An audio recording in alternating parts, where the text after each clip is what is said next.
Hello, good morning. Yeah, this is live video. So, hello, gentlemen. Can we know you? Can we know your names yes. Uncle.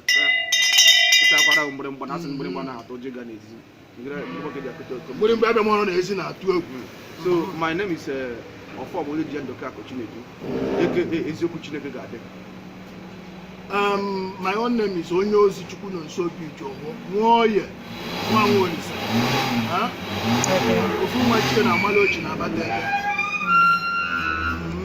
Okay, what we are here to find out is the importance of Omenana, right? In Igbo land, and we want to really know what you guys are. What is your teaching? What we are up to. Yeah, what are you up to? What do you want us to know about the Omenana? Okay. No. Thank you very much. Okay. What we are doing is that we are evangelizing. Okay. Telling people about our tradition. Okay. We are messengers. That is why we said we are those. We are messengers. Okay, Ozi means messenger. Yeah, Ozi means messenger. Okay. But we're telling people the importance, the reason why we must uphold our tradition and culture. Okay.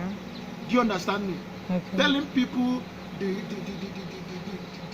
very good, the actual good things, the truth about our tradition. A lot of mayhem, a lot of stories have been told about the Igbo tradition. Yes. We are here to preach the truth. Tell people that's why we are called EZIOKWU. Yes. What we are preaching is the truth about Igbo tradition.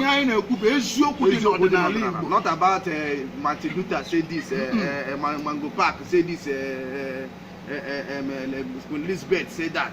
And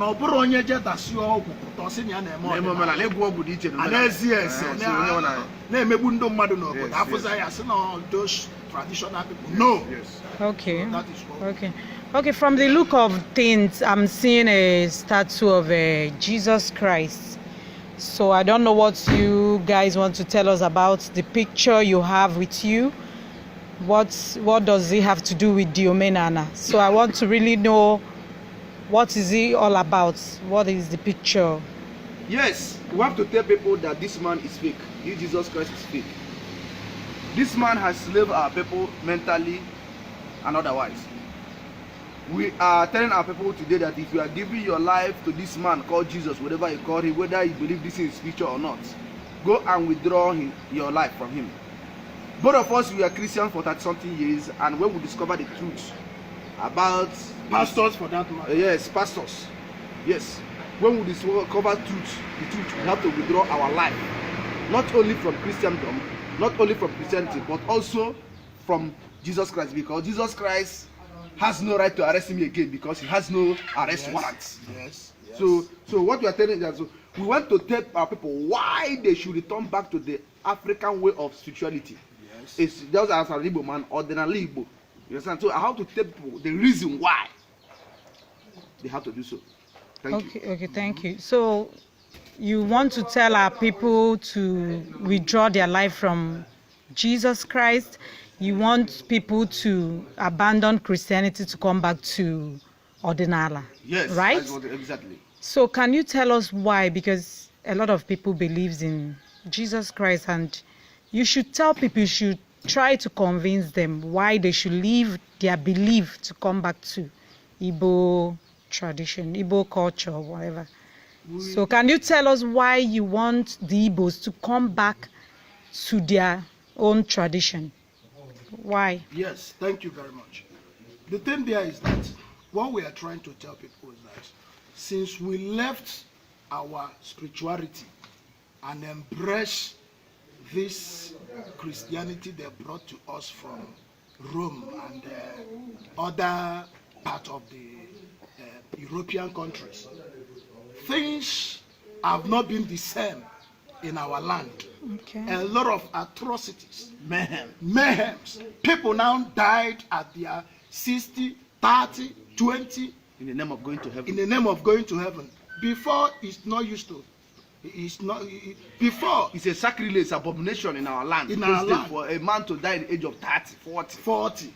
50. We must do a proper spiritual consultation and inquiry to know why such a have to take place. Yeah. It's a sacrilege in our land. But these days, people no longer go for inquiries. We don't longer ask questions to know why such atrocities used to happen in our land. Because so, ndị Igbo na-asị na onye ajụjụ anaghị efuru ụzọ. Ndị Igbo na-efuzi ụzọ maka na ndị Igbo na-ajụrọzi ajụjụ. Anyị na-asọkwuzi asọkwu now.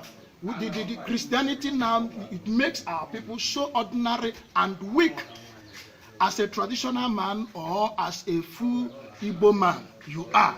Somebody cannot just enter your house or the place where you worship or the place where you consult the spirit and start opening fire and start killing you. Massacring people, killing people it in cannot society happen. and anywhere. It cannot happen. You cannot indulge the traditionalist or a chief priest where he's concerned his deities and go there and kill him. It's impossible. And they don't move with armed security personnel like pastors. Okay, so from the look of things, like what happened last weekend on Sunday at Ozobolo, are you saying that if Jesus Christ is really what they call him, that he's supposed to save the Christians in the church? Yes. Yes. Even you know it. That is fake.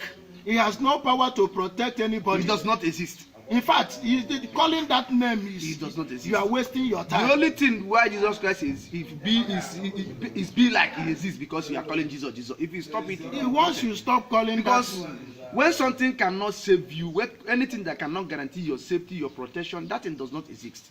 okay, imagine somebody, you are inside the church, calling the name of Jesus, eating the flesh of Jesus as they told you, drinking the blood of Jesus, and somebody enter there and open fire and killed everybody there. Evidence and Is it proper not clear indication. evidence? It's a clear evidence and proper indication that the man does not exist. The Jesus, so-called Jesus, does not Look exist. at the one. He's not, I cannot count this. I cannot count Jesus as a deity. And somebody keep this thing in their house. Somebody wear it on their neck. You carry it up and down. A gay man. Look at the man. He look like a woman. He look like a man at the same time. Believing man.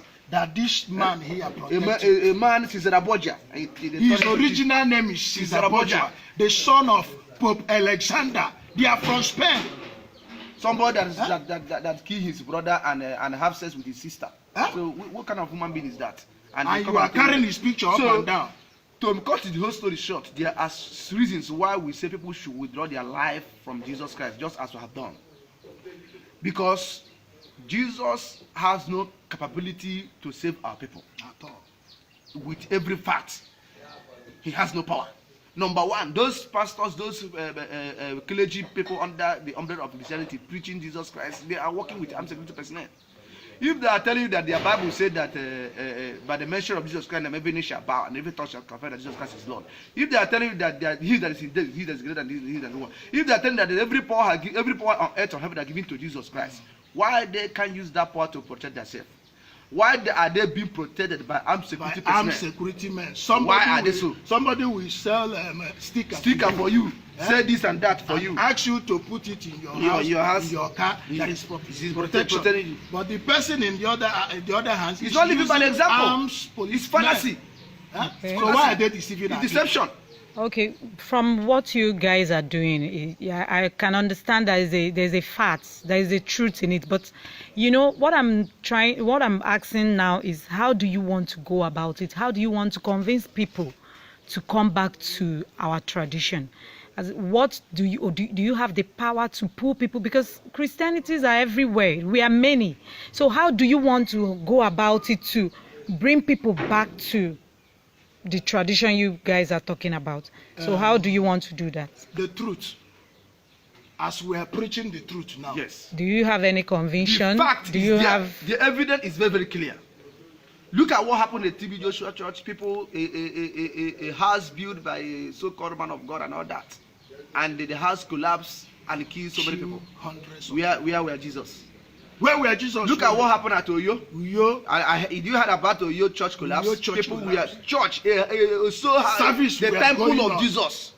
Where people are calling the name of Jesus, praising him at the same time. You are praising somebody. Can you be praising a deity and the deity allow people something to hurt you in Africa? It doesn't happen. You are praising Jesus and he has still allowed church to collapse and keep people. People were at Ozobolo. People at Ozobolo dining with Jesus, eating his body and his flesh, and the people came there and massacred them.